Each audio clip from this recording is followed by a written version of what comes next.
Merhaba arkadaşlar. Bugün sarı incir reçeli yapıyorum. Bu incirler Güneydoğu'dan geldi.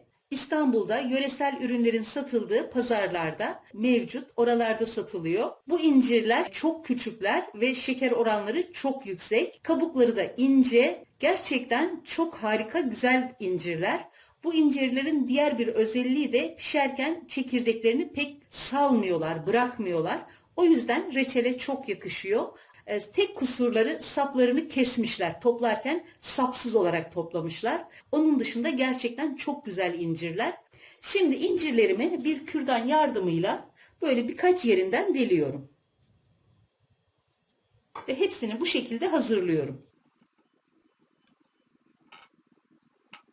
İncirlerin hepsine kürdan batırdım. İncirlerim artık hazır. Şimdi tencereme 1 kilogram şeker koyuyorum. Şekerin üzerine 1 litre de su ekliyorum. Şekeri iyice karıştırıp ocağa alıyorum. Ocağım harlı ateşte. Şeker iyice eriyene kadar karıştırıyorum.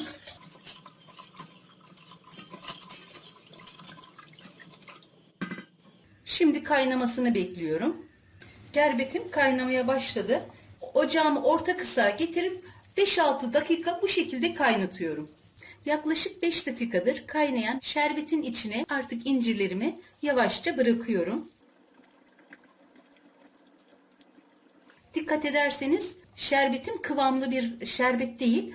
Böyle sulu şerbetin içinde incir daha güzel pişiyor ve şekeri de içine daha güzel alıyor. O şeker incirlerin içine nüfuz ediyor. Şerbetin içine dilerseniz kabuk tarçın ve karanfil de ekleyebilirsiniz. Daha aromalı bir reçel elde etmiş olursunuz.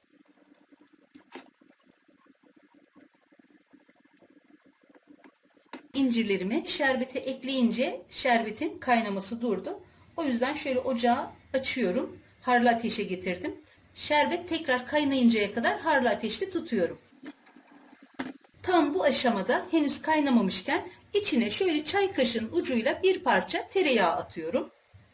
Tereyağını genelde bütün reçellere ekliyorum. Bu reçelin köpürmesini engelliyor ve reçelimizin daha parlak olmasını sağlıyor. Çok az bir parça eklediğim için herhangi bir tereyağı kokusu oluşmuyor. Kaynamaya başladı. Hemen ocağı böyle orta kısığa getiriyorum ve yarım saat bu şekilde kaynatıyorum. Ara sıra tencereyi sallayarak karıştırıyorum. Eğer incirlerinizin miktarı fazlaysa böyle çok yavaş bir şekilde kaşıkla arada karıştırabilirsiniz. Benim incirlerim az olduğu için tencereyi sallayarak karıştırabiliyorum. Yarım saattir incirler kaynıyor. Şimdi tencerenin altını tamamen kapatıyorum ve incirler iyice soğuyana kadar bu şekilde tencerede bekletiyorum. Bunu yapmamdaki amaç incirler diri diri bütün kalsın ve o şerbeti iyice içine çeksin. Bu işlemi yapmazsak incirlerimiz böyle sönmüş balon gibi buruş buruş olurlar. İsterseniz akşamdan bu ön kaynatmayı yapıp sabah reçelinizin yapımına devam edebilirsiniz. Ya da benim gibi iyice soğuttuktan sonra tekrar reçel yapımına devam edebilirsiniz. İncirleri iyice soğuttum. Şu anda tamamen soğuk. Ocağı yakıyorum. Ocak şu anda harlı ateşte. Kaynayıncaya kadar harlı ateşte tutuyorum. Reçelim kaynamaya başladı. Hemen ocağı orta kısığa getiriyorum. Bu şekilde 20-25 dakika daha kaynatıyorum. 25 dakikanın sonunda şöyle içine bir çay kaşığı dolu dolu limon tuzu ekliyorum. Şöyle sallayarak karıştırıyorum. Ve limon tuzunu da ekledikten sonra 5 dakika daha kaynatıyorum. Ondan sonra artık kıvamına bakacağım. 5 dakika geçti. Şimdi bir miktar alıp buzdolabında soğuttuğum porselen kabın içine koyup kıvamına bakacağım. Şöyle bir kaşık yeterli. Kıvamı bu şekilde. Birazcık daha kaynatıyorum. 5 dakika geçti. Tamam artık oldu demiyoruz. Mutlaka ısrarla kıvamını kontrol ediyoruz. Kıvama geldiği zaman ondan sonra ocağı kapatıyoruz. Kıvamı artık çok güzel olmuş. Hemen ocağımı kapatıyorum ve incirleri bu şekilde tencerede soğuyana kadar tekrar bekletiyorum. Soğuduktan sonra kavanozlara alıyorum.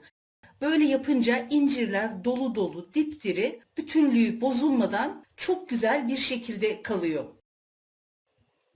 Reçelim artık iyice soğudu. Kıvamı da şöyle yavaşça akıtayım.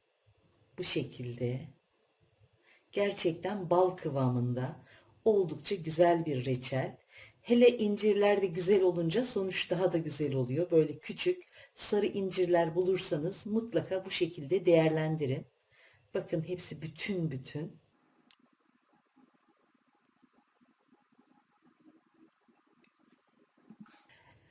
Bu reçel tam 1 saat 10 dakikada kıvama geldi. İncir reçeli hemen böyle oldu bittiye getirilecek bir reçel değil. Eğer incirleri bütün yapıyorsak mutlaka o bekleme süresine uymak gerekiyor. O bekleme süresine uyulduğu takdirde böyle tane tane şerbeti içine almış çok güzel bir reçel ortaya çıkıyor. İncir reçeli reçeller içinde en çok sevilen, beğenilen bir reçeldir.